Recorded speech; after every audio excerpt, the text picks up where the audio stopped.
आणि पूर्ण आढावा घेऊन तो देखील कायदा या अधिवेशनामध्ये मंजूर झाला। दुसरं म्हणजे एक सारखा प्रश्न आपण विचारत होता, समाजी विचारत होता की शक्ती कायद्याचं काय झालं।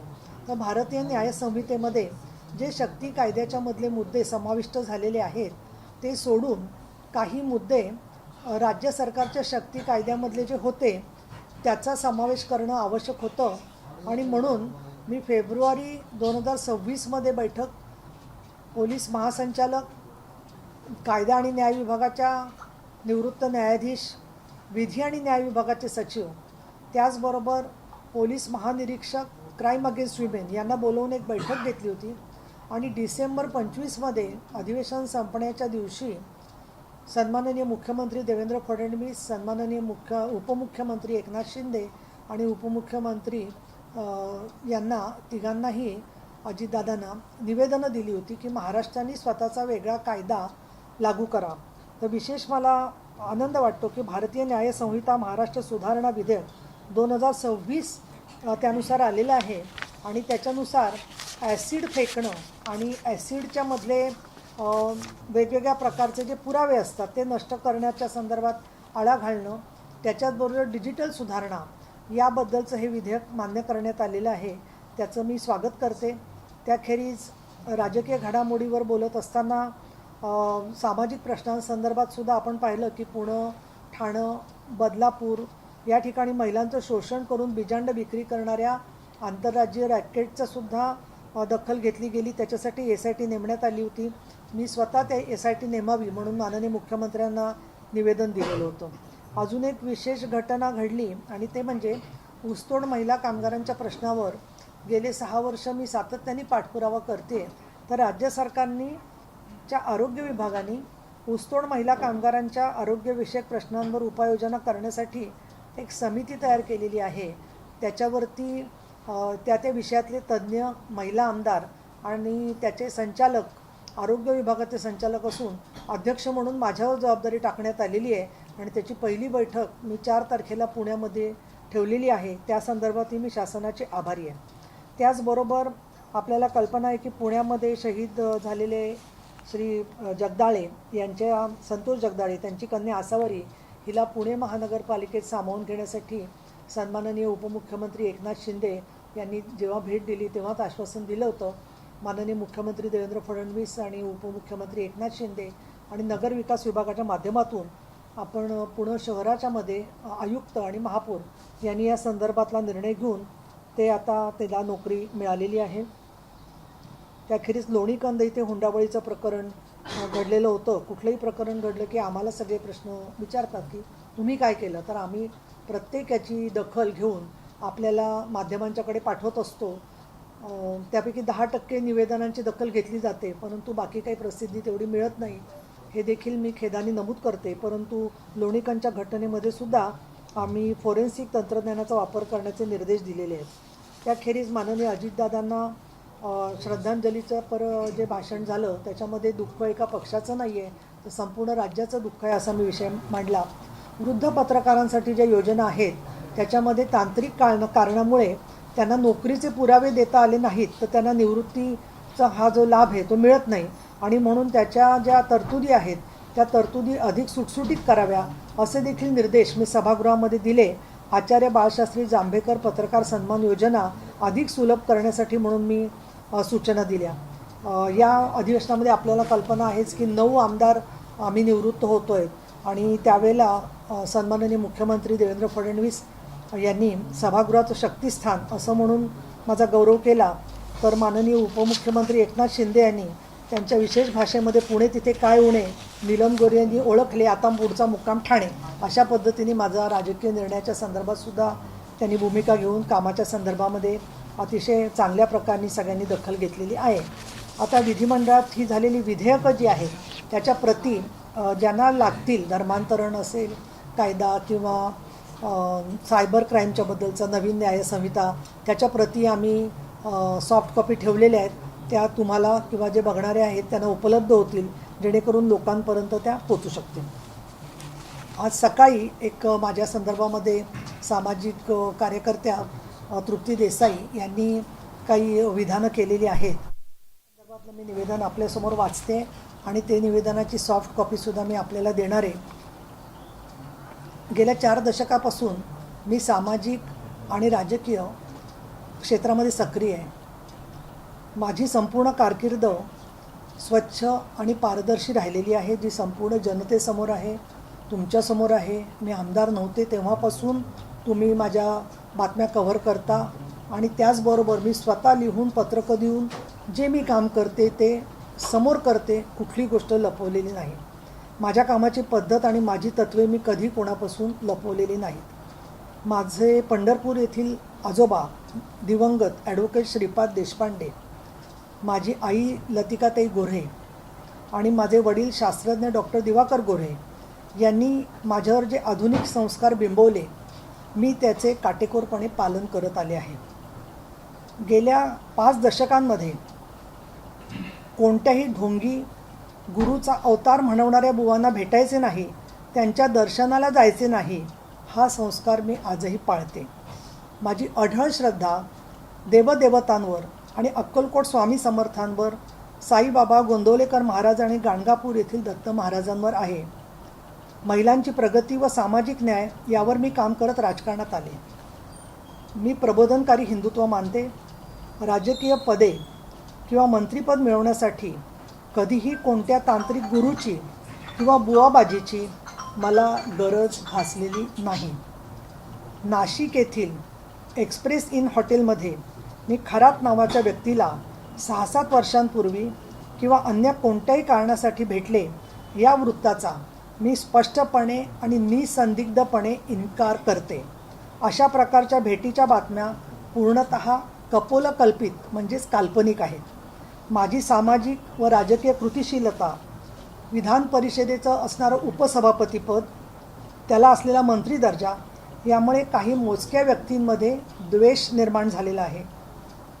या आत्ता झालेल्या अधिवेशन काळातलं माझं संसदीय कार्य, सातारा SP निलंबन आदेशाची अंमलबजावणी आणि निरोपाच्या वेळेला माननीय मुख्यमंत्री देवेंद्र फडणवीस, माननीय उपमुख्यमंत्री एकनाथजी शिंदे आणि माननीय उपमुख्यमंत्री सुनेत्रा पवार यांनी माझी जी प्रशंसा केली ती काही हितशत्रूंना सहन झालेली नाही. विशेषतः पुणे महानगरपालिकेत ज्यांना यश मिळाले नाही असे काही असंतुष्ट घटक देखील माझ्याविरुद्ध हे विषारी षडयंत्र रचत आहेत. ज्यावेळी ही बातमी आली, म्हणजे अशोक खरातच्या संदर्भातलं नाशिकचं प्रकरण समोर आलं, त्यावेळी 23 तारखेला अधिवेशन नुकते सुरू झाले होते. माननीय मुख्यमंत्र्यांनी SIT चौकशी आधीच म्हणजे 13 मार्च रोजी जाहीर केली होती आणि नंतर त्यांनी तेजस्विनी सातपुते यांची SITवरती प्रमुख म्हणून घोषणा केली. अशा वेळेला मी पीठासीन अधिकारी म्हणजे प्रिसाइडिंग ऑफिसर म्हणून काही भाष्य करणं अधिवेशन चालू असताना 23च्या अगोदर एक 2-3 दिवस आमची BSc झाल्यापासून ते अधिवेशन 25 मार्चला संपेपर्यंत हा संसदीय नियमानुसार चौकशीत हस्तक्षेप ठरला असता. कारण आम्ही जे चेअरवरून बोलतो ते निर्देश असतात सरकारला, हे मी या ठिकाणी नमूद करू इच्छिते. म्हणून मी अधिवेशनाच्या काळात संयम राखला. मात्र अधिवेशन संपताच 26 तारखेला मुंबईत एका वाहिनीने कार्यक्रम आयोजित केला होता. त्या कार्यक्रमात या संदर्भातली मी कठोर भूमिका स्पष्ट केलेली आहे. त्याच वेळेला झीवरती कार्यक्रम झालेला होता तो, त्याची क्लिपिंग पण आहे ती. मी समाजात चांगल्या प्रकारे काम करत असल्यामुळे या खोट्या प्रचाराला उत्तर देणे मला आवश्यक वाटत नव्हते. परंतु आजकालच्या परिस्थितीत खोटे बोलून कोलीत कोणाच्या हाती मिळू नये म्हणून मी ही वस्तुस्थिती मांडत आहे. या प्रकारच्या खोट्या प्रसिद्धीशी मुकाबला करायला मी सर्व प्रकारे सज्ज व समर्थ आहे. सत्याच्या बाजूने उभं राहून अशा प्रकारच्या खोट्या प्रचाराने विचलित न होता माझ्या कार्याची गती यापुढे अशीच कायम राहील. धन्यवाद. थँक्यू.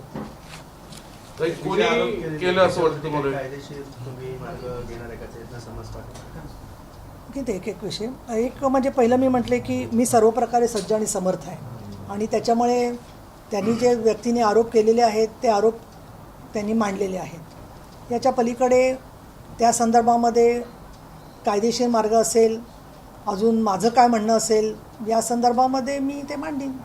याच्या पलीकडे अजून कुणीही जेव्हा व्यक्ती आरोप करते तर त्यावेळेला त्यांच्याकडून काहीतरी आधार मिळवणं अपेक्षित असतं.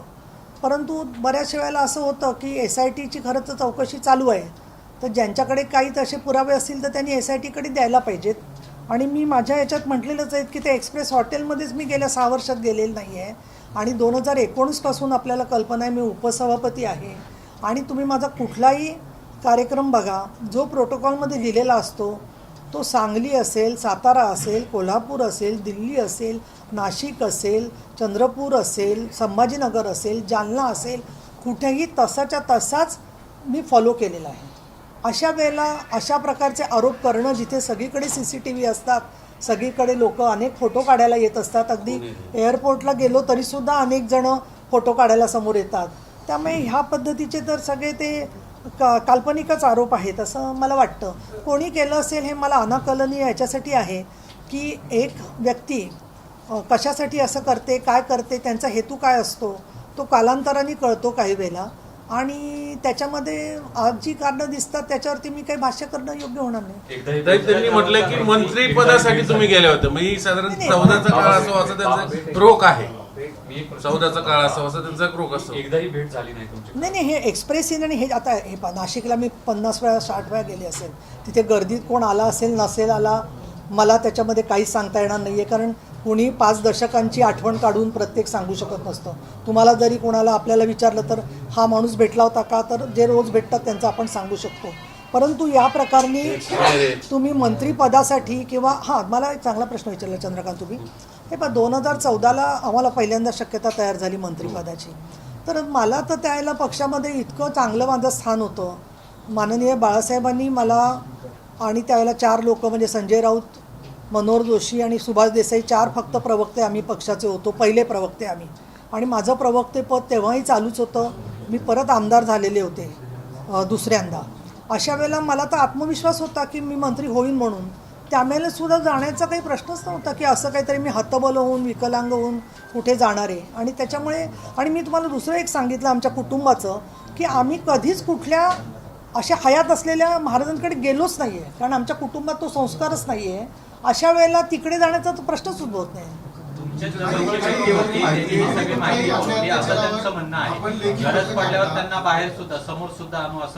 नाही, मुद्दा काय माहिती आहे का, जवळची जी माणसं म्हणतात ती काही काळाने त्यांची कोण व्यक्ती आहे, काय भूमिका आहे, त्यांची काय स्मरणशक्ती आहे हे त्यांनी बाहेर काढावं ना, याच्यावर आपण काय म्हणणार. काही एरवी महिला त्याच्या संदर्भात आपण तातडीने पत्र काढून भूमिका जाहीर करता किंवा निर्देश देता पोलिसांना, परंतु या प्रकरणामध्ये आपण एकही पत्र काढलं नाही असं देसाईंचा आरोप. आता मुळात असं आहे की मी आत्ता जे मराठीमध्ये पत्रक वाचलं तो परत पॅरा मी पाहिजे तर वाचते. काय म्हटलंय मी त्याच्यामध्ये, ऑलरेडी SIT केलेली होती सरकारने, तर SIT केल्यावरती त्याच्या पुढे अजून काही चौकशी करण्यासारखं किंवा एखादा पुरावा किंवा एखादी पीडित व्यक्ती माझ्याकडे आली असती तर मी त्याच्यावरती नक्कीच तिला घेऊन तिथपर्यंत गेले असते.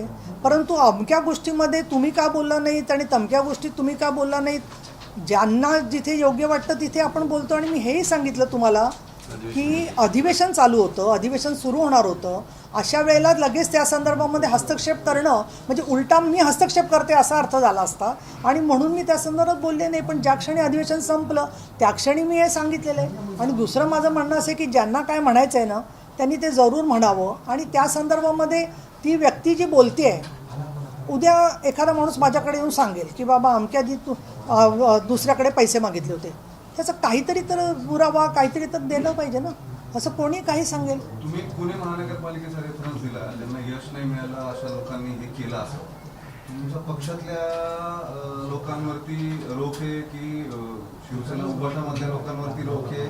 कारण अपयश दोन्ही तुमच्या पक्षाच्या जुन्या आणि नव्या पक्षातल्या दोन्ही पक्षांना आलंय. हे पहा, सोशल मीडियावर कोण काय टाकतंय त्याच्यामध्ये एक 24 वर्ष काम केलेली महिला की ज्याच्या घरावरती चालून जातात स्वतंत्र तुम्ही लढा म्हणून, नंतर काय परफॉर्मन्स झाला पक्षाचा हा पक्षाने पाहिलेला आहे. स्वतः जेव्हा स्थानिक पातळीवरचे उमेदवार सांगतात काही गोष्टी की बाबा हे निवडून येणार नाहीत, अशा वेळेला तिकीटं देण्याचा निर्णय पक्षश्रेष्ठी घेत असतात. या संदर्भामध्ये प्रत्येकाला खुश करण्याच्या एवढी मी सामर्थ्यशाली नाही आहे आणि त्यामुळे काही लोक नाराज असू शकतील. कारण का मी सांगते की सोशल मीडियावर कोणी ना कोणी काही ना काही टाकत असतं आणि प्रत्येकजण स्वतंत्र आहे. नाही, पक्षा मी असं बोललेलं नाही आहे. तुम्ही मला स्पष्टीकरण विचारते चांगले, पण मला एक नक्की वाटतं की ज्या लोकांचे काही त्यांचे जे हेतू होते राजकारणामधले ते साध्य झाले नाहीत आणि त्याच्यामुळे सुद्धा काही व्यक्ती त्या इथल्या आहेत का तिथल्या आहेत का तिथल्या आहेत त्याच्यामध्ये मी जाणार नाही आहे. कितीतरी भूखंड माफियांना मी जेलेत टाकलेलं आहे. काही लोकांची महिलांची प्रकरणं माझ्याकडे आलेली आहेत. काही बलात्कार पीडित महिलांना मी पोलीस स्टेशनपर्यंत पोचवलेलं आहे. ते कुठल्या पक्षात आहेत आणि त्याचा संबंध नाही आहे. ते त्यांचे हितसंबंध दुखावलेले आहेत. आणि दुसरं साधी गोष्ट अशी आहे की आज विधान परिषदेत मी जे काम करते त्याच्यात उपसभापती म्हणून काम करत असताना काही लोकांना दुखवणं क्रमप्राप्त असतं आणि अशा वेळेला महिला पदाधिकारी जे आहे त्याच्यामध्ये टीका आम्ही सहन करायची आमची तयारी आहे त्या संदर्भामध्ये. पण सोशल मीडियावरती सुद्धा काहीतरी नियंत्रण किंवा स्वतः विवेक वापरला गेला पाहिजे एवढं माझं नम्र आवाहन आहे त्याच्यामध्ये. आरोपानंतर तुम्ही काही माहिती घेतली का म्हणजे नेमकं काय झालं? तुमच्या जवळची नाही, लोकं तुमच्यापासून दूर गेली, नाराज झाली, कोण त्यांच्यापर्यंत नाही हे ते जवळची व्यक्ती आहे हे तुम्ही मला सांगताय. त्या सांगतात त्या आता त्यांना मी कसं विचारणार? तुम्ही ज्यांच्यासोबत गेला असे काही लोक म्हणजे तुम्ही आणि ती लोक तृप्ती साहेब खराबकडे गेला होता त्यातलीच लोक तृप्ती साहेबांना भेटली. त्यांनी सांगितलं की आम्ही सर्व एकत्र गेलो होतो. वेळ पडली तर आम्ही त्यांना पुढे सुद्धा नाही वेळ पडली काय मी तर म्हणते वेळ तुम्ही आली आहे ना आता तर सांगा. आणि हे एक्सप्रेस इन वगैरेचं ते जे बोलतायत सगळं ते सिद्ध करून द्या तिथे. एक्सप्रेस इन हॉटेल एक तुम्ही म्हणताय तिथे नाही पण त्यांचा असं सुद्धा दावा आहे की ते तुम्ही अनेक वेळा नाशिकच्या कॉलेज रोड त्या ठिकाणी सुद्धा त्या खराच्या ऑफिसमध्ये जाऊन होता जिथले काही व्हिडिओ सुद्धा समोर आले त्याच कार्यालयामध्ये तुम्ही जाऊन सुद्धा भेटलात असं नाही नाही ते व्हिडिओ त्यांनी दाखवावेत सगळ्यांना काय आहेत ते त्यांच्याकडे आणि ते SIT कडे द्यावेत. साधी गोष्ट आहे. मी आता तुम्हाला स्पष्ट सांगितलं की तुम्ही कधी भेटला नाहीत म्हणजे खरं नाही आता काय कुठे भेटले असतील तर कुठे याला कार्यक्रमामध्ये किंवा काय मी सांगू शकत नाही त्याच्यामध्ये. तुम्ही कार्यालयामध्ये कधी गेले नाही त्याच्या नाही मला कार्यालय माहितीच नाही तर कुठे जाणार त्याच्यापर्यंत. नाही आणि मी तुम्हाला एकदा सांगितलं की बाबा ज्या वेळेला मी गेले नाशिकमध्ये प्रत्येक वेळेला माझा कार्यक्रम प्रोटोकॉलला मी कळवून गेलेली आहे तर मग हे पण आलंच असतं ना. त्यांचा दावा आहे की प्रोटोकॉल टाळून गेलेत तुम्ही. आता मग एखाद्या महिलावर अत्याचार झाला तर तुम्ही नाही प्रोटोकॉल टाळून मी गेले टाळून गेले असं त्यांचा दावा आहे. नाही नाही त्यांचा काय दावा आहे ना त्याच्यामध्ये एक असं आहे स्पष्ट की काही लोक शेवटचं निरोपाचं भाषण जे मी केलं त्याच्यामुळे फार दुखावलेलं आहे. त्यामुळे त्यांचं एक म्हण आहे की दुखत असेल पोट आणखीन दाखवतात डोकं तसं सुद्धा असू शकतं. ताई खरं तर तुमच्या इंटेलिजन्सने सकाळपासून शोधून काढला असेल हे कोणी केलं काय केलं कोणामार्फत केलं नाव सांगून टाका ना.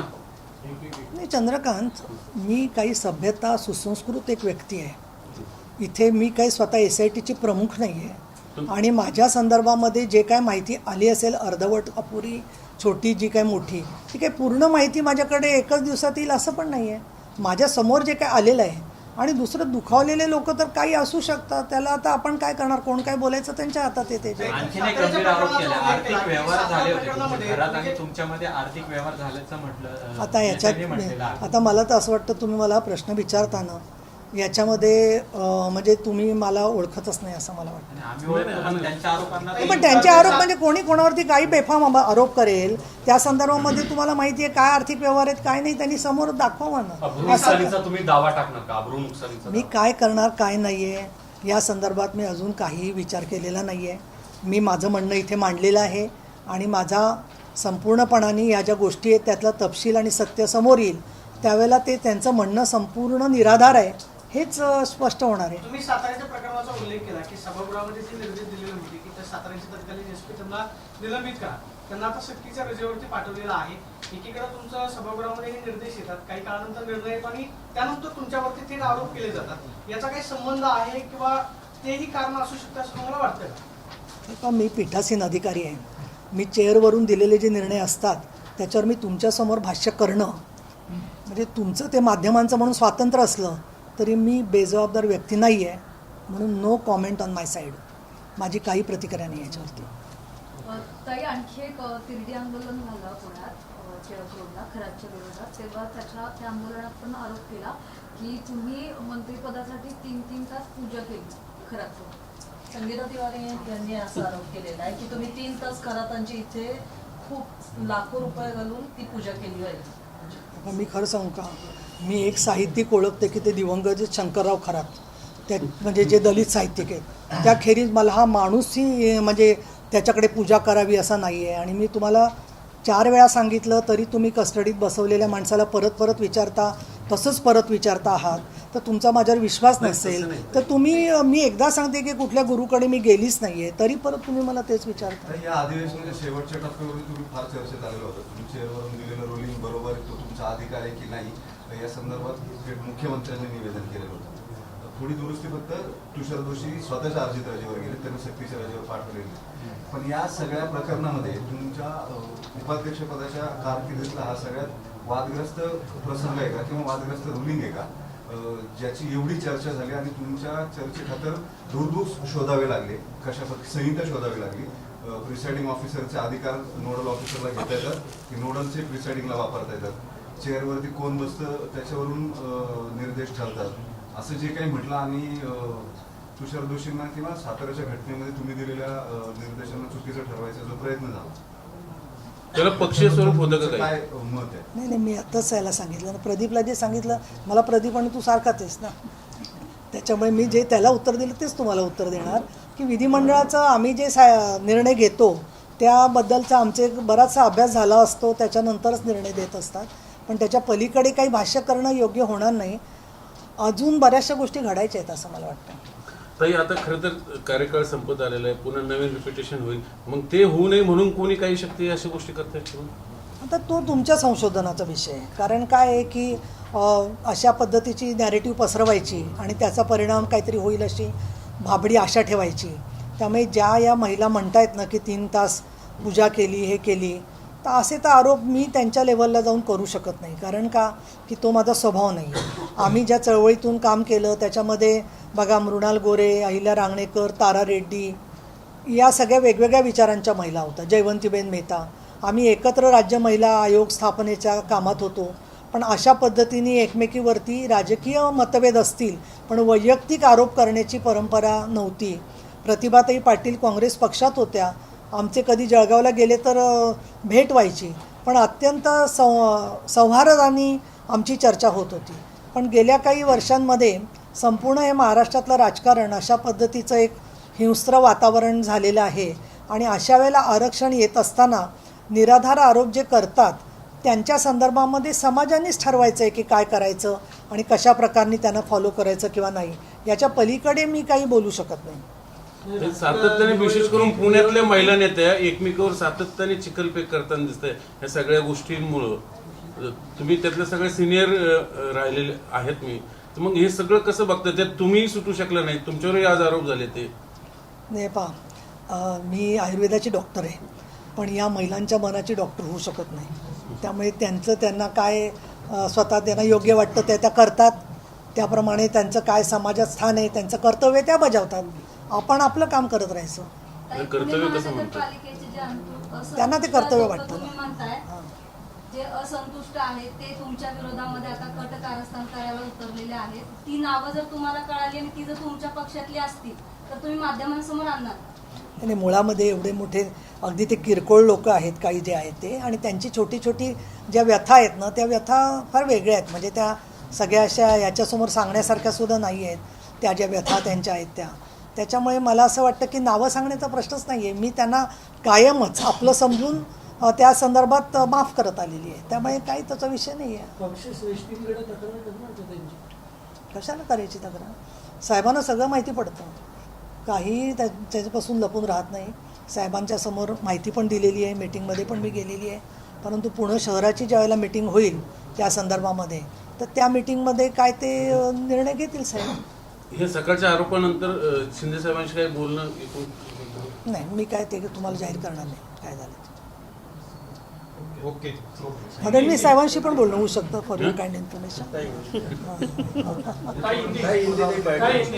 सुनेत्रा त्यांशी होऊ शकतं असं काही. हिंदीत कशाला हे करताय? काय ते हिंदीत गेलंय का? ते हिंदीत नाही गेलेलं मग कशाला नको. हिंदीत गेलंच नाही तुम्ही ट्रान्सलेट करून दाखवा. हिंदीत कशाला अजून काहीतरी करून ठेवतो.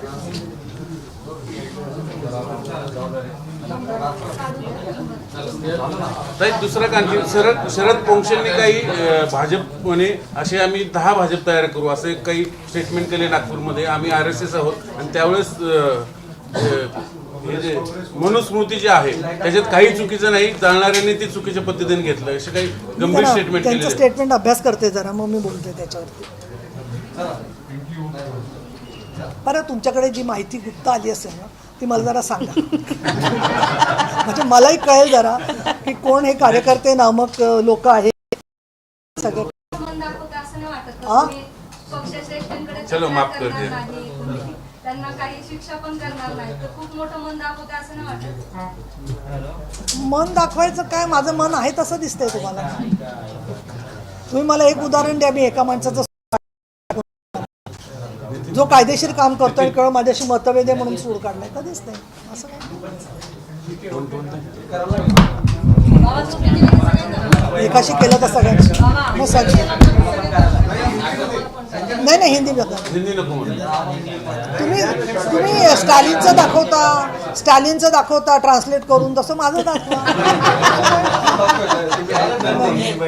काय असं काय ते ममताचं दाखवता बंगालीचं मराठीत करून. नाही, खरं आता महिला आयोगाचं अध्यक्षपद रिकामं झालंय. काही नावं सुचवली की नाही काही? आता मी नावं सुचवणार आहे, पण जे लोक जी स्टेटमेंट करतायत ना ते बघून चक्कर येते की ही लोक जर का अध्यक्ष झाली तर महाराष्ट्राचं काय होईल म्हणून. अरे बापरे. मग हे नाव होतं काय? हे सुचवलं होतं तुम्ही नाव? अजून नाही, आता मी बघते ना, कारण तो शेवटी एनसीपीचा अधिकार आहे ना. सुनेत्रा पवार कमिटीकडे आमच्या पक्षाच्या आहेत ना महिला चांगल्या काम करणाऱ्या खूप जणी आहेत, त्यांची नावं सांगू शकतो ना आम्ही.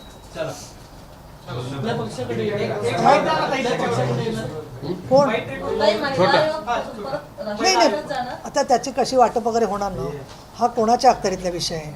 3 मुख्यमंत्री आणि उपमुख्यमंत्र्यांच्या, तर मी आहे का नाही ना त्याच्यामुळे मी सांगू शकत नाही. तर हे सगळ्याचे भाजपने मी पहिल्यांदा तुमच्यावर अविश्वास ठराव आणण्याचा प्रयत्न केला. हे सगळं मी भाजपने नाही, अनिल परबाने आणलाय. तुम्ही गफलत करू नका पण शब्दाची. भाजपने पाठिंबा दिला त्यात. कशा कुठे पाठिंबा दिला? अजिबात नाही. हे साताऱ्याच्या निर्देशानंतर हे सगळं राजकारण घडलं बेसिकली. असं आता तुम्हीच एकमेका ठिकाणी पत्रकार परिषद घ्यायचं.